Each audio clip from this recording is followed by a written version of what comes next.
आखिर ये कौन सी सड़क है जो दुनिया के हर कोने तक जाती है, और दुनिया का एक ऐसा बंदा जो तुम्हें घर बैठे बैठे देख रहा है। और आखिर क्यों हर जीप की आँख की पुतलियाँ अलग अलग आकार की होती हैं, और ये कौन सी जगह है जहाँ ये लोमड़ी खड़े खड़े जम गई। और आखिर कैसे ये पेन एक बॉल की मदद से चलती है, इसलिए हम इसे बॉल पेन भी कहते हैं। तुमने कभी न कभी इस तरह की लाइन तो देखी होगी सड़कों पे, लेकिन इनका काम क्या होता है जानेंगे सब इस फैक्ट वीडियो में। उससे पहले वीडियो को लाइक करके चैनल को सब्सक्राइब कर दो। टारगेट है बस 100 लाइक का। वीडियो में बना रहना आखिरी तक। नंबर 15, तुमने बचपन में अलग अलग तरह के पेन तो चलाए होंगे, लेकिन उन सभी पेनों के अंदर एक चीज कॉमन होती है कि उनके ढक्कन के आगे एक छोटा सा होल होता है। लेकिन ये होल किया ही क्यों जाता है? बचपन में तुमने भी पढ़ते पढ़ते पेन के ढक्कन को चबाया ही होगा, लेकिन कुछ बच्चे उसको निगल जाते थे, जिसके बाद उन्हें सांस लेने में तकलीफ होती थी और उनकी डेथ हो जाती थी। लेकिन इससे बचने के लिए ढक्कन के अंदर होल किया जाता है, जिससे वो सांस ले सके और बच्चे की डेथ ना हो और टाइम पे डॉक्टर उसका इलाज कर सके। नंबर 14, तुमने भी अपने आसपास में बहुत से जानवर देखे होंगे, लेकिन अगर तुमने ध्यान दिया होगा तो उन जानवरों के आँख की पुतलियाँ अलग अलग आकार की होती हैं। जैसे बिल्ली की आँख की पुतलियाँ वर्टिकल होती है और बकरी की आँख की पुतलियाँ हॉरिजॉन्टल। वहीं शेर की आँख की पुतलियाँ गोल होती है। लेकिन ये ऐसा होता क्यों है? ऐसा इसलिए होता है क्योंकि इन जानवरों की आँख की पुतलियाँ इनकी एबिलिटी पे डिपेंड करती है। जैसे बकरी घास चढ़ते वक्त कभी भी किसी भी जानवर का शिकार बन सकती है, लेकिन इनकी हॉरिजॉन्टल आँखें इनको 320 डिग्री तक देखने में मदद करती है, जिनसे ये इन जानवर का शिकार बनने से बच जाती है। लेकिन कभी कभी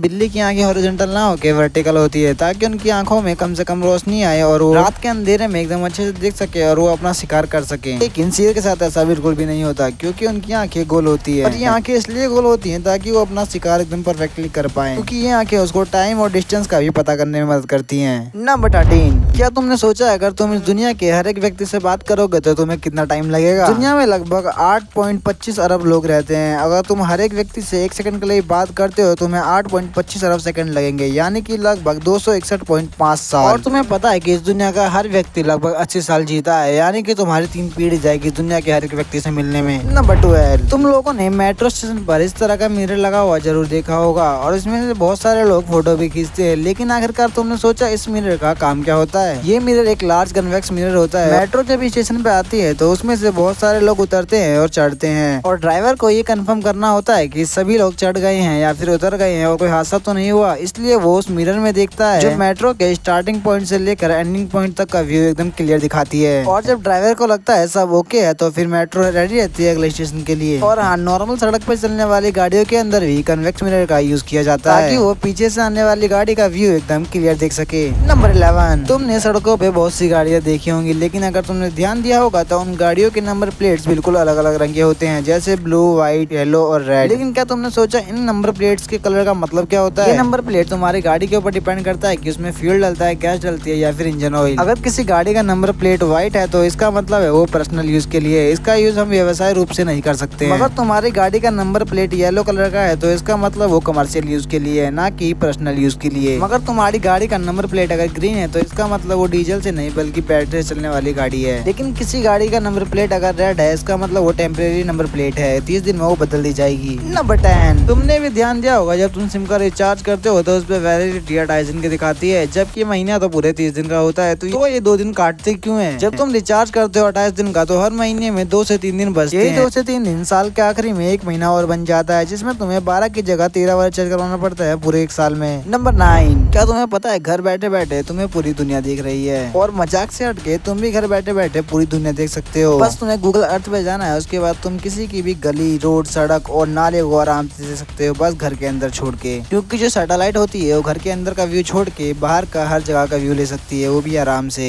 नंबर 8, तुमने बचपन में पेन तो बहुत चलाए होंगे, लेकिन क्या तुमने सोचा ये पेपर पे इतना स्मूथली चल कैसे पाते हैं? इन पेन्स का इन पेपर के ऊपर स्मूथली चलने का राज इनके अंदर की बॉल होती है, जो एक मेटल बॉल से बनी होती है। और जब हम इस पेन को चलाते हैं तो वो बॉल घूमती है और इंक को आगे की ओर धक्का देती है, जिससे हम पेपर पे इजीली लिख पाते हैं। और जब पेन नीब के बल कहीं झटके से गिरता है तो उसके अंदर की बॉल बाहर निकल जाती है या फिर अंदर की ओर दब जाती है, जिस कारण वो पेन हमारा खराब हो जाता है। नंबर 7, तुमने बचपन से लेकर आज तक कॉपी तो बहुत सारी खरीदी होगी और टाप टाप के बहुत सारा काम भी किया होगा, लेकिन क्या तुमने सोचा पेज के बगल में ये लाइन क्यों खींची जाती है? ये लाइन एक नॉर्मल यूज के लिए नहीं, बहुत इंपॉर्टेंट यूज के लिए खींची जाती है। जब तुम अपने साल भर का काम करके कॉपी को किसी कोने में फेंक देते हो तो उस कॉपी को चूहे कतर देते हैं, लेकिन उस साइड से कतरते हैं, जिस कारण तुम्हारा लिखा हुआ काम भी खराब हो सकता है। लेकिन वो लाइन तुम्हारे काम को बचा लेती है, जिससे तुम फिर पढ़ सकते हो एग्जाम से 2 दिन पहले। नंबर 6, तुमने भी सड़क पे गाड़ी चलाते वक्त ध्यान दिया होगा कि सड़क के बीच में ये अलग अलग सी लाइंस होती है, लेकिन क्या तुमने सोचा इस लाइंस का मतलब क्या होता है? इन लाइंस इसका ये मतलब होता है कि अगर टूटी हुई दिखे तो यानी कि तुम ओवरटेक आसानी से कर सकते हो और लाइन को चेंज भी कर सकते हो, लेकिन अगर कंटिन्यूस लाइन दिखे बिना टूटी हुई तो यानी कि तुम ओवरटेक नहीं कर सकते हो और लाइन भी चेंज नहीं कर सकते हो, बस तुम्हें एक ही लाइन पे चलना होगा। अगर तुम्हें कंटिन्यूस येलो लाइन दिखे इसका मतलब है अपोजिट ट्रैफिक से लाइन क्रॉस नहीं करनी है और ओवरटेक तो बिल्कुल भी नहीं करना है दोनों डायरेक्शन में, और भाई सब जान तो एकदम भर के मिलने वाला है। अगर तुम्हें डबल येलो लाइन दिखे इसका मतलब है तुम्हें ओवरटेक तो बिल्कुल भी नहीं करना है, वरना पेटी कभी बन सकती है और दोनों साइड से व्हीकल क्रॉस नहीं कर सकते हो, कभी भी पेटी बन सकती है भाई। और हाईवे टून्स और डेंजरस बहुत ज्यादा हो सकता है। मगर तुम एक ब्रोकन और एक सॉलिड लाइन व्हाइट और येलो कॉम्बो में देखे तो तुम समझ जाना है कि जिस साइड ब्रोकन वाली लाइन है उस साइड तुम ओवरटेक कर सकते हो, लेकिन जिस साइड एकदम सॉलिड लाइन है उस साइड ओवरटेक बिल्कुल भी नहीं करना है, वरना तुम्हारी पेटी फिर बन सकती है। नंबर 5, तुम ये तो जानते हो कि अगर हमें एक राज्य से दूसरे राज्य में जाना हो तो सबसे इजी मार्ग होता है रोड, लेकिन एक ऐसा रोड है जो दुनिया के बहुत सारे देशों को जोड़ता है, वो और कोई नहीं AH1 यानी कि एशिया हाईवे 1, जो ही पाकिस्तान, भारत, इंडिया, नेपाल, रूस, चाइना सबको एक साथ जोड़ता है और 18+ ऐसी कंट्री है उनको भी एक साथ जोड़ता है। नंबर 4, पानी तो हम लोग डेली पीते हैं बोतलों में, लेकिन क्या तुमने सोचा इन बोतल के ढक्कन के ऊपर ये लाइन किस काम आती है और ये किस लिए बनाई जाती है? लाइंस का इन बोतलों के ढक्कन पर बहुत इंपॉर्टेंट काम होता है। जब हम ढक्कन को खोलते हैं तो हमारे हाथ स्लिप भी हो सकते हैं, इसलिए जब ये लाइंस होती है तो हमारे हाथ स्लिप ना खा के इस बोतल के ढक्कन को आराम से खोल देते हैं,